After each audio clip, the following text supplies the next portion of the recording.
अस्सलाम वालेकुम। आज के इस प्रोग्राम में मुझे जिन मौज़ूआत पर बात करनी है उसमें शामिल है कराची की उस फैमिली के बारे में कहानी जो कि 9 और 10 मुहर्रम को पिकनिक मनाने के लिए कोयटा के शहर गई और फिर वापसी आते हुए ख़ानदान का सरबरा एक अफसोसनाक वाक़े में जान की बाजी हार गया। इस वाक़े की जो तफसीलात हमारे सामने हैं उसके ऊपर भी बात करनी है और ख़ुसूसी तौर पे 2011 के बाद से ISPR ने जो ब्रेनलेस ज़ोंबीज़ पैदा किए हैं जो सोशल मीडिया पे अपनी मर्जी के खिलाफ कोई बात बर्दाश्त ही नहीं करते, वो जो एक कैंपेन चला रहे हैं, वो पहले 10-12 साल एक ही सियासी जमात के हक में कैंपेन चलाते रहे और अब वो मौका ढूंढ रहे होते हैं किस तरीके से जो फौजी बयानिए हैं उनको फैलाया जाए और जो गैर अक़वाम है, गैर अक़वाम से मुराद जो पाकिस्तानी जिनको नहीं समझते वो, यानी कि बलोच, सिंधी, सराइकी, पठान या कश्मीरी, उनके मुकम्मल खात्मे की तजावीज़ हुकूमत को दी जाए या उनकी नुमाइंदा जमातों के बारे में कहा जाए कि क्रश कर दें इनको। तो ये जो फैमिली वाला वाकया, इसमें सिर्फ वो बातें जो शवाहिद अब तक सामने आए सिर्फ वो आपके सामने रखूंगा और आपको दावते फिक्र दूंगा एक हवाले से। लेकिन हम दूसरे जिन मौजूद पर बात करेंगे उसमें ये भी शामिल है कि ग्लोबल जो एक सिविल सोसाइटी है, दुनिया भर की टॉप की जो ह्यूमन राइट ऑर्गेनाइजेशन हैं, उनकी तरफ से डॉक्टर महरंग बलोच की कैद की मजम्मत किए जाने के बावजूद जो लोग उनके लिए आवाज़ उठा रहे हैं, उनकी गिरफ्तारियों का सिलसिला जारी है। हरासा किया गया पहले मुसलसल समीदीन बलोच को कराची में और फिर उनके घर पे रेड किया गया रात के 2:30 बजे और वहाँ पे तोड़ फोड़ की गई। ये इन वाक़यात के ऊपर भी बात करना ज़रूरी है। और एक हम बात करेंगे, आप बहुत मुसलसल सुन रहे होंगे, पंजाब के अंदर जो नया कानून एक आया है गुंडों को कंट्रोल करने के लिए, आदि मुजरमों को कंट्रोल करने के लिए, उसके ऊपर एक तनकीद भी हो रही है। उसके ऊपर एक मुख्तलिफ पर्सपेक्टिव में आपके सामने रखना चाहूँगा। लेकिन बात शुरू करेंगे कराची की उस फैमिली से कि एक कराची के शहरी, एक बाइज़्ज़त शहरी थे जो कि एक मोबाइल का कारोबार करते थे। उनकी अहलिया, उनकी 2 फूल जैसी छोटी छोटी बच्चियाँ। इस फैमिली ने ये फैसला किया कि वो मुहर्रम की छुट्टियाँ यानी 9-10 मुहर्रम की छुट्टियाँ जो हैं ये वो गुजारेंगे कोयटा में जाकर और पिकनिक के लिए कोयटा जाएंगे। और फिर जब वो वहाँ से निकल रहे थे तो चूँकि जो 10 मुहर्रम के दिन जब आप निकलते हैं तो उस वक़्त वहाँ पे बड़े शहरों में ख़ुसूसन कोयटा में आपको पता है क्या हालात होते हैं। पाकिस्तान के लोग जो ख़बरों पे नज़र रखते हैं वो इस सूरत हाल को जानते हैं।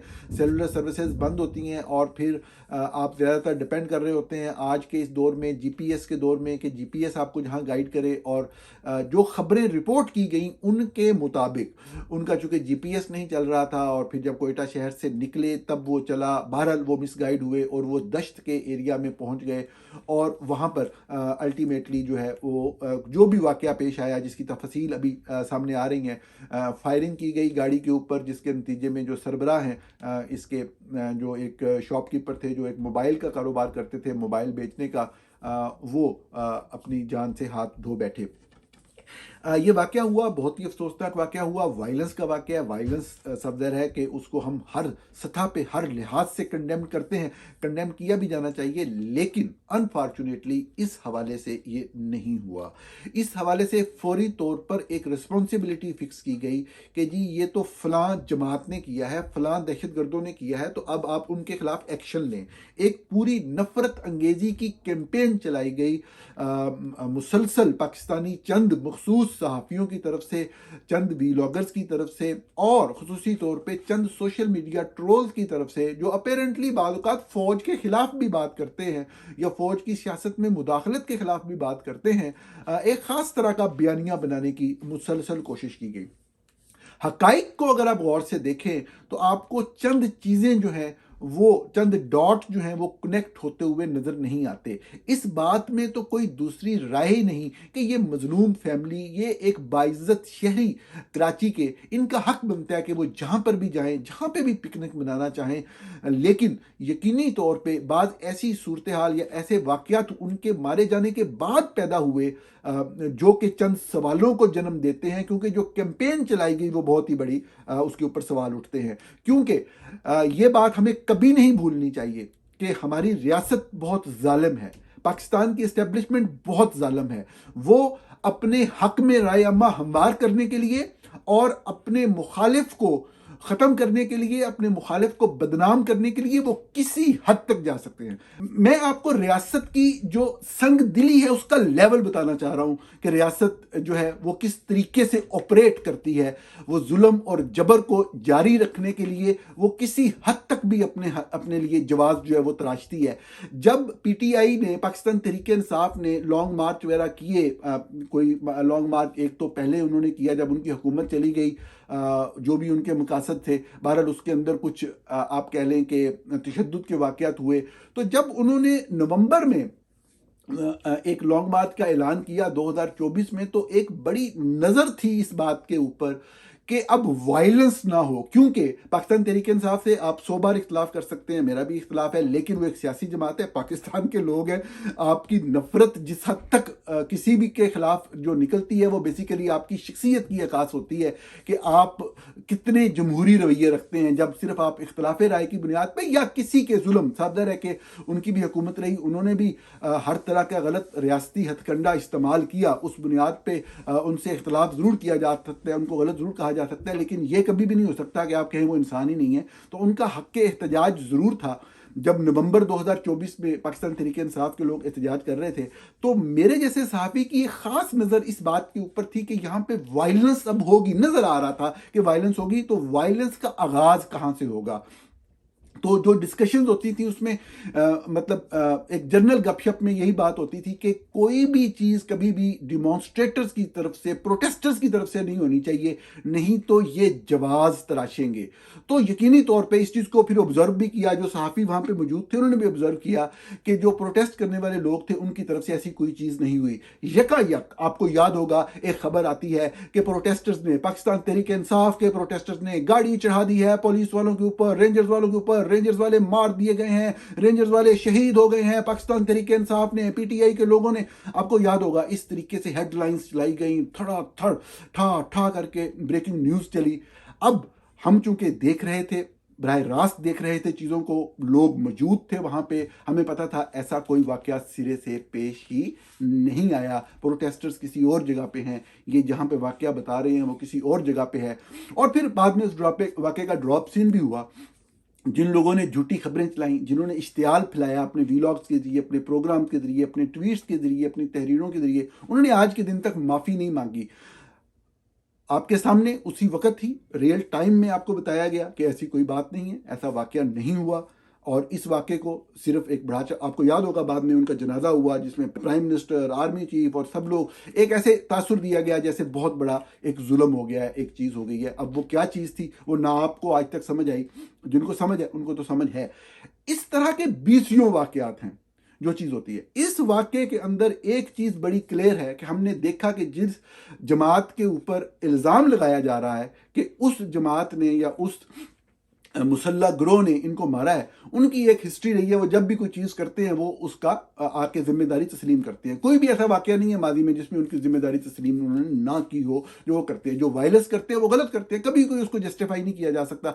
मेरे जैसे लोगों का सिर्फ ये होता है कि जब आप उनकी वायलेंस की बात करते हैं तो जो उस आबादी के ऊपर जो फौज जुल्म करती है या जो करती चली आ रही है, या जो आपने उनके वसाइल का 1950s, अर्ली 1950s से लेके अब तक इस्तेहसाल किया है, और जो अब आप इस्तेहसाल करने जा रहे हैं, आप वो बात जरूर करें। क्योंकि जब तक पूरा सच सामने ना रखा जाए आप कभी भी मसले के हल तक नहीं बोलते, कभी नहीं पहुंच सकते। आप लोगों को बेवकूफ़ जरूर बना सकते हैं, हुब्बुल वतनी के जज्बात उभार के लोगों को आप वो चेज जरूर बना सकते हैं, कुछ हिस्से के लिए बना सकते हैं। अल्टीमेटली फिर लोगों को सच समझ आता है। हम जैसे लोग जो ये बातें करते हैं उनको गद्दार ठहराया जाता है, उनको गालियां निकाली जाती हैं, लेकिन ये साफ ज़रा फ़र्ज़ है, इस फ़र्ज़ को अदा करना ज़रूरी है।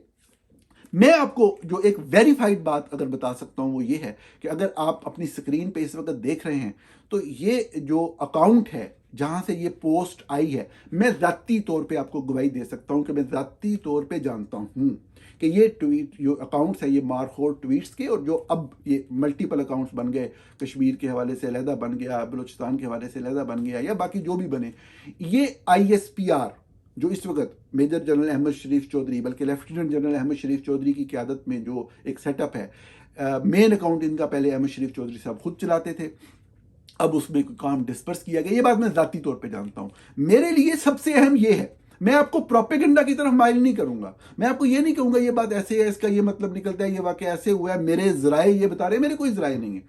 मैंने जो चीजें चेक की हैं, जो वेरीफाइड रिपोर्टिंग है वो आपके सामने रखी है, और अब मैं आपको एक शहादत दे रहा हूं। ये अकाउंट ISPR का अकाउंट है। अफवाज पाकिस्तान ने ये वाकया होने के फौरन बाद क्या कहा है वो मेरे लिए मैटर करता है। अफवाज पाकिस्तान ये कह रही है, ये अगर गौर से देखा है आपने, कि ये वाकया बलोच यकजहती कमेटी ने करवाया है। BYC Baloch Yakjehti committee doctor Mahrang Baloch की क्यादत में बनने वाले बलोच सिविलियंस की एक ऐसी तहरीक का नाम है जो कि ये कहती है कि हम आइन और कानून के मुताबिक चलते हुए अपना जमहूरी हक एहतजाज का इस्तेमाल करते हुए अपने लोगों के लिए अपने हकूक मांगते हैं। ये लोग जब से इन्होंने काम शुरू किया है, ये पेन इन द नेक हैं पाकिस्तान की आर्मी इस्टेब्लिशमेंट के, और इनको समझ नहीं आ रही कि अब इनसे डील कैसे करें, क्योंकि ये तो ये चाहते हैं कि सिर्फ एक फेस हो बलूचिस्तान के लोगों का, बलोच लोगों का, और वो ये हो कि ये मुसल्ला हैं, जत्थे हैं, और ये मारते हैं, और इनके पास असला है, और ये हम लोगों को ये बताएं, पंजाब में रहने वालों को, और इनको की कत्लो गारत का जवाज जो है वो बरकरार रखें, और वहां पे केओस रहे, और उस केओस के दौरान हम इंटरनेशनल फर्म को लाके वहां से एक्सप्लोरेशन और जो हमने एक्सट्रैक्ट करनी है वहां से माइंस एंड मिनरल्स और रेयर अर्थ मिनरल्स, वो हम अपना काम जो है वो करते रहें। ये बेसिकली एक ऑब्जेक्टिव, एक बेसिक जो लॉन्ग टर्म जो एक स्ट्रेटजी है वो ये है। अब इसमें प्रॉब्लम क्या है, आपको जो सारी सूरत हाल नजर आ रही है, इसके अंदर आपको बड़ा वाज़े तौर पे नजर आता है कि जो ISPR की तरफ से ऑफिशियली ये बयान दिया जाना कि ये BYC ने मारा है, BYC मुसलसल टारगेट है अफवाज पाकिस्तान का कि उनको डिस्क्रेडिट किया जाए। वो कौन लोग हैं? वो हम में से, आप में से हैं, वो मेरी आपकी तरह के पाकिस्तानी हैं, वो कानून को चाहने वाले पाकिस्तानी हैं, वो अपने हकूक मांग रहे हैं। हम उनके हकूक मांगने की जद्दोजहद में उनके साथ खड़े हैं बतौर पाकिस्तानी। अगर हम पाकिस्तानी हैं तो, अगर हम पंजाबी हैं, अपर पंजाब की डिस्ट्रिक्ट से तल्लक रखते हैं, हमारे लिए पाकिस्तान से मोहब्बत बहुत जरूरी है, लेकिन पाकिस्तानी सिर्फ असियां, पख्तूनों में भी ये मसला है, बलोच भी ये प्रॉब्लम करते हैं, सराइकी तो हैं ही नहीं, होते ही नहीं हैं, कश्मीरी भी ये गद्दार हैं, और ये तो रावलाकोट वाले कश्मीरी हैं ही नहीं, और सिंधियों के ये प्रॉब्लम है। तो फिर वो मतलब साजर है, वो वाली जो पाकिस्तानियत है वो आपको पता है कि वो कितनी पॉइजनियस और कैंसरियस पाकिस्तानियत है। हम तो इन हकूक मांगने की बात करने वालों के साथ खड़े हैं और डंके की चौक पे खड़े हैं।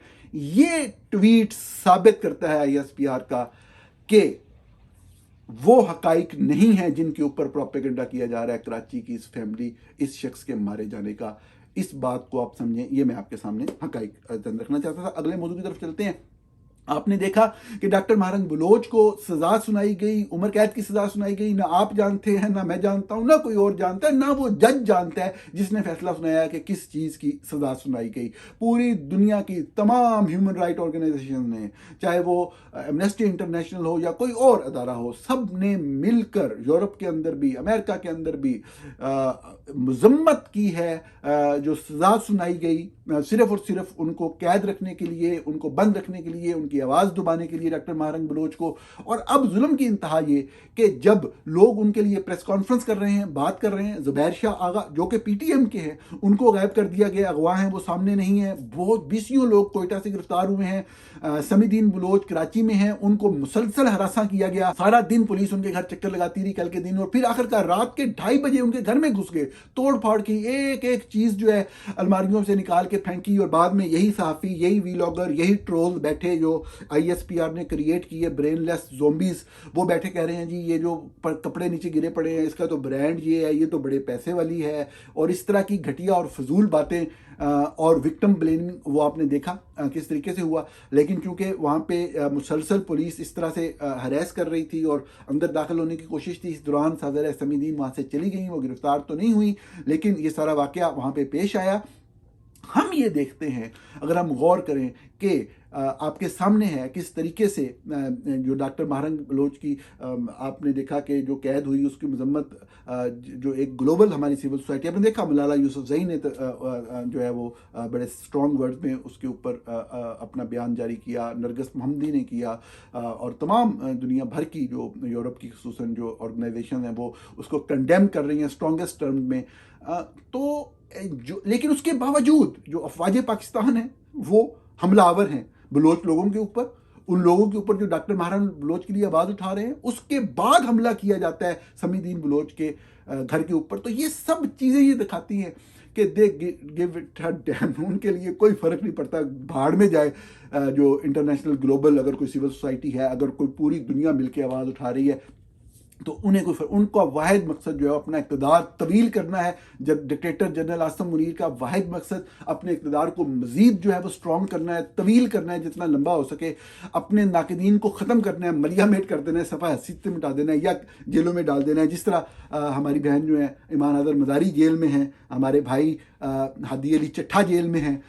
ये यंग लोग थे, ये वकील थे, ये इंसानी हकूक़ के अलमबरदार थे, आवाज़ उठाते थे मेरे आप जैसे बेकस बेसहारा बेआवाज़ लोगों के लिए, और उनको मतलब है पसे दंदा डाल दिया गया है। लेकिन सब एक स्ट्रगल है, वो कोशिश है और वो जारी है। मैं आगे चलता हूँ और ये मेरा मौजू है, पंजाब गवर्नमेंट ने एक कानून इंट्रोड्यूस कराया है, करवा रहे हैं, और वो कोई गुंडा राज के हवाले से एक बिल था अंग्रेज़ दौर का, उसकी कंटिन्यूएशन है, उसको उसी को रिप्लेस करेगा ये। और इसका जो नाम रखा गया, आप पढ़ रहे होंगे कि Punjab control of habitual offenders and anti social behaviour bill 2026। मैं बेसिकली डॉन अखबार ने कल इस हवाले से, मैं इसका लिंक दूंगा डिस्क्रिप्शन में, एक आर्टिकल लिखा है, वकील है अली जवेद दारूगर, मैं लफ्ज़ ये पहली दफ़ा पढ़ रहा हूँ, दारू का लफ्ज़ तो फेमिलियर है लेकिन दारूगर यकीनन ये जो है हेडलाइन इसकी, the Punjab government can cancel you with this law, new law to be called Punjab control of habitual offenders and anti social behaviour bill 2026 enough set. बुनियादी तौर पे इसके अंदर जो तफसीलात पढ़ना चाह रहा था, अभी टाइम कम है तो मैं आपको सिर्फ इतना बताता हूँ कि इनका जो प्लान है वो ये है कि जो भी हैबिचुअल ऑफेंडर्स होंगे, चंद बातें लिखी हैं चंद नहीं लिखी, वो उनको जब पॉइंट आउट कर लिया जाएगा कि इस बंदे के ऊपर ये इल्ज़ाम है या ये चीज़ कर रहा है, तो उसके ऊपर चंद रिस्ट्रिक्शंस जो हैं वो नाफिज हो जाएंगी फौरी तौर पे। वो साफ ज़ाहिर है कि पाबंद हो जाएगा मूवमेंट के हवाले से, थाने को रिपोर्ट करने का, डिजिटल दौर है, कोई सिम वगैरह उसको पहननी पड़ेगी, और उसका सोशल मीडिया ख़त्म कर दिया जाएगा और उसकी ज़िंदगी जो है वो जहन्नम बना दी जाएगी। अब इसके ऊपर बहुत ही खुल के तनकीद हो रही है, मैं भी पंजाब हुकूमत जो भी कर रही है उसके ऊपर तनकीद करता हूँ और करता रहूँगा। इस हवाले से मैं दो चीज़ें आपके सामने रखना चाहता हूँ। बुनियादी तौर पे लॉ का जो अपेरेंट मकसद बताया जा रहा है, मेरे ख्याल में वो गलत नहीं है, लेकिन ये हमको सबको पता है कि इसका असल मकसद क्या है। जो बात लिखी जाती है वो होती नहीं है बेसिकली। आपको पता है कि इसका वाहिद मकसद जो है, जो ताकतवर लोग हैं, जो फौज है, जो काबिज फौज है, उसके ऊपर तनकीद को ही रोकना है और कोई नहीं। कि जो वो करें, जनरल आसिम मुनीर डिक्टेटर जो हैं, वो जो भी करें, जो जुल्म भी वो करें, वो जो है वो मतलब है कि उसके ऊपर कोई बात ना हो। कोई कत्लो गारत हो तो उसके लिए तो 27वीं आर्मी तरमीम में तमाम जमातों ने मिलकर उनको जो है वो इम्यूनिटी दे दी है। वो तो मतलब उनके खिलाफ ट्रायल ही नहीं हो सकता उनके मुताबिक, उनकी सोच के मुताबिक। और बाकी अब जो अवाम जहाँ जहाँ पे जिस जिस तरह से आवाज़ निकाल सकती है उसकी आवाज़ दबाने का प्लान है।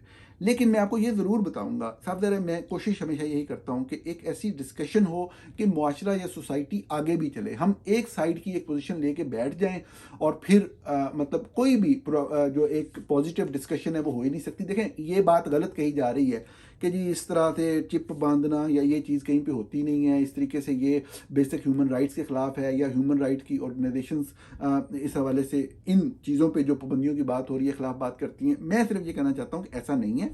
दुनिया भर में ऐसे होता है, जो हैबिचुअल क्रिमिनल्स होते हैं उनको आइडेंटिफाई किया जाता है, मार्क किया जाता है और उनको चिप्पें तक लगाई जाती हैं, वो मूवमेंट नहीं कर सकते। और ऐसा क्या होना चाहिए, ये नहीं होना चाहिए, बिल्कुल 100% होना चाहिए, लेकिन एक कोर्ट प्रोसेस के बाद जब वो डिक्लेयर हो जाएं कि वो इस जुर्म के मुर्तकब करार दिए गए हैं।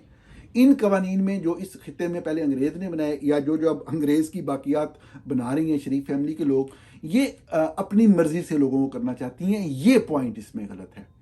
और दूसरी बात कि क्राइम क्या होंगे, दुनिया भर में क्या किया जाता है, अमेरिका में, यूरोप में, वो यूरोप जो हर तरह की आज़ादी देता है, जो आपको फ्रीडम ऑफ स्पीच के नाम पे हर तरह की आज़ादी देने को तैयार है, वहाँ के भी ये चीज़ होती है, वहाँ पे भी चिप्पें लगाई जाती हैं। किन लोगों को? जो चाइल्ड सेक्स अब्यूज़र्स होते हैं, जो सेक्स अब्यूज़र्स होते हैं, जो ख़वातीन के ऊपर अटैक करते हैं, जो कमज़ोर लोगों के ऊपर अटैक करते हैं, जो बच्चों का इस्तेहसाल करते हैं, जो इस तरह के क्राइम में, जो ड्रग्स के मामलात के अंदर किसी भी हवाले से इन्वॉल्व पाए जाते हैं, ये जो आप देख रहे हैं, पाकिस्तान के हर शहर की हर गली में एक मौलवी फिर रहा है और औरत जा रही है और उसके पस्तान पे हाथ लगा के वो गुजर जाता है, उसकी बॉडी पे हाथ लगा के गुजर जाता है। आपके ख्याल में दुनिया भर में इस तरह के रवैये का क्या इलाज है? पहली बात तो यह है कि दुनिया में इस तरह का रवैया है ही नहीं। अब बहुत सारे लोग फिलासफर ऐसे बैठे होंगे जो फ़ौरन रिसर्च करना शुरू करेंगे सिर्फ गलत साबित करने के लिए कि नहीं जी फलां फलां जगह पे वाक़यात हुए। कहीं नहीं हुए यार। मतलब है कि इक्का दुक्का वाक़यात की बुनियाद के ऊपर आप जनरलाइज स्टेटमेंट नहीं दे सकते। ये गंदगी, ये गलाजत, ये बेहूदगी सिर्फ आपके पास ही है और सिर्फ मौलवी करते हैं। पहले तो आपको ये क्लियर होना चाहिए, फैक्ट्स के ऊपर क्लियर होना चाहिए। अब जहां पे भी ये वाला जुर्म होता है कि आप देखें, एक बात ध्यान में रखिएगा, किसी से लड़ पड़ना, मतलब मैं आपको बिल्कुल फ्रैंक होकर बात करूं कि एक खातून है, किसी बाजार में गई है, कोई लड़ाई हो गई है, उन्होंने किसी को उठा के कोई चीज़ मार दी है और आगे से जो बंदा है उसने रिएक्शन में कोई हाथ उठा दिया है। ये बिल्कुल एक डिफरेंट बात है लड़ाई का जो वाक़या है। किसी औरत को राह चलते हुए बगैर किसी बात के हाथ, फिक्रा कसना, आप हाथ लगाना तो दूर की बात है यार। मतलब ये कितना बड़ा जुर्म है, इसकी फिर क्या सजा होनी चाहिए? क्या ये हैबिचुअल प्रिजनर इस तरह के किसी तरह की रियायत के या रहम के मुस्तक है? और कोई ह्यूमन राइट ऑर्गेनाइजेशन ऐसे लोगों के बारे में बात नहीं करती। ये बात लोग जो है कंफ्यूज करते हैं इन इस्तिलाहात को, इन बातों में। ऐसी कोई बात नहीं। ऐसे लोगों को इंसानी मुआशरों में रहने की इजाज़त नहीं होती। एक मरतबा इजाज़त मिलती है, वो भी इस तमाम चीज़ों के साथ के चिप लगा लें, मुकम्मल तौर पे आप पुलिस की कस्टडी नज़र में होंगे, कहीं मूव करना है आपने बता के जाना है। पूरी दुनिया में, पूरी मुहज़्ज़ब दुनिया में ऐसा ही होता है। पूरी मुहज़्ज़ब दुनिया के अंदर ऐसा बंदा बिल्कुल मूव नहीं कर सकता और बिल्कुल करने देना भी नहीं चाहिए। और जब वो सेकंड टाइम करे तो ऐसे बंदे को तो इंसानी माशरे में रहने की इजाज़त नहीं होनी चाहिए। He must spend rest of his life in the jail. कोई शख्स किसी औरत के जिस्म पे हाथ फेर देता है बाजार में चलते हुए, इससे बड़ा जुर्म, इससे बड़ी कबाहत क्या हो सकती है ना? अच्छा, लेकिन अब ये एक साइड ऑफ द स्टोरी है। जो असल बात मैं कहना चाह रहा था कि ये मैं नहीं जस्टिफाई नहीं कर रहा ये सारी बातें करके, मैं सिर्फ ये बता रहा हूँ, मैंने बाद लोगों को देखा है कि वो इस तरीके से तनकीद कर रहे हैं कि जी ये चीज़ तो हो ही नहीं सकती और ये चीज़ तो होनी चाहिए अगर पाकिस्तान ने आगे चलना है तो। लेकिन ये आपको भी पता है कि मुझे भी पता है कि ये जो कर रहे हैं ये सिर्फ जो फौजियों पर तनकीद करेगा उनके खिलाफ ऐसा होगा। तो फौज पे अगर तनकीद रुकेगी तो पाकिस्तान खत्म हो जाएगा। पाकिस्तान का वाहिद मसला वो चंद सहाफ़ी हैं जो फौज के लिए काम करते हैं और झूठे बयानिए फैलाते हैं, और फौज का जो कब्जा है पाकिस्तान के ऊपर वो है। फौज का इदारा बिल्कुल सब पाकिस्तानियों को प्यारा होगा, हर पाकिस्तानी उसके साथ खड़ा होगा, उसका मुआवन होगा, उसको सपोर्ट करेगा अगर वो अपने पेशा वराना काम पे तवज्जो करेगा। अगर वो डिप्लोमेसी में आएंगे, अगर वो कारोबार में आएंगे, अगर वो गवर्नेंस में आएंगे, अगर वो सियासत में आएंगे तो उन पर तनकीद होगी और ज़रूर होनी चाहिए। ये राइट अपना पाकिस्तानी कभी भी सरेंडर नहीं कर सकते। वैसे पंजाब में आ रहा है, पंजाब में आना चाहिए इस तरह का कानून। इनको पंजाबियों को थोड़ी सी पड़ेगी तो फिर ही शायद इनकी कभी आंखें खुले, इनको समझ आए।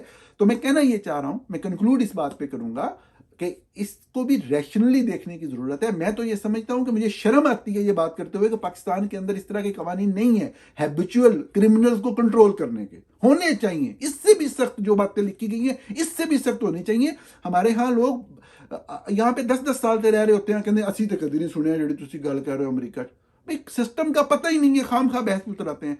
ये बहुत नरम बातें हैं इस कानून के अंदर, इससे भी सख्त होनी चाहिए।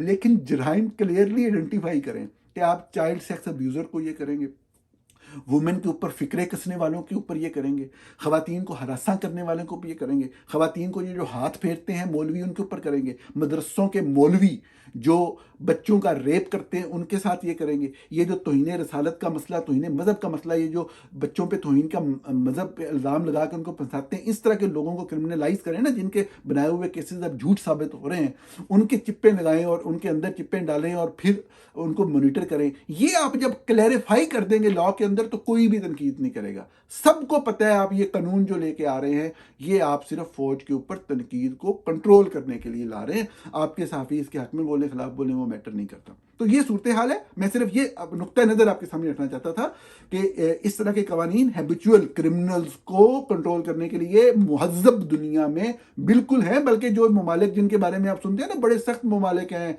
चाइना है और फलाना है और वो ये काट देते हैं कर देते हैं, मेरा नहीं ख्याल कि वहाँ पे इतनी चीज़ है। मेरा बहुत ज़्यादा मुतालिया नहीं है, लेकिन जितनी मेरी एक जनरल अंडरस्टैंडिंग है, मेरा नहीं ख्याल यूरोप के उन ममालिक में जो बुनियादी इंसानी हकूक़ के ऊपर और बुनियादी आज़ादियों के ऊपर जो वसीतर और एक बिल्कुल प्रोग्रेसिव सोच रखते हैं, वहां पे ये कवानीन बिल्कुल मौजूद हैं और होने चाहिए। अमेरिका के अंदर मौजूद है, बिल्कुल होने चाहिए, लेकिन क्राइम्स क्लियर करें और अदालत के बाकायदा ट्रायल और फैसले के बाद किसी के ऊपर रिस्पॉन्सिबिलिटी फिक्स हो, तो तब उसको इन पाबंदियों का सामना हो। नाज़रीन, प्रोग्राम देखने का बहुत शुक्रिया।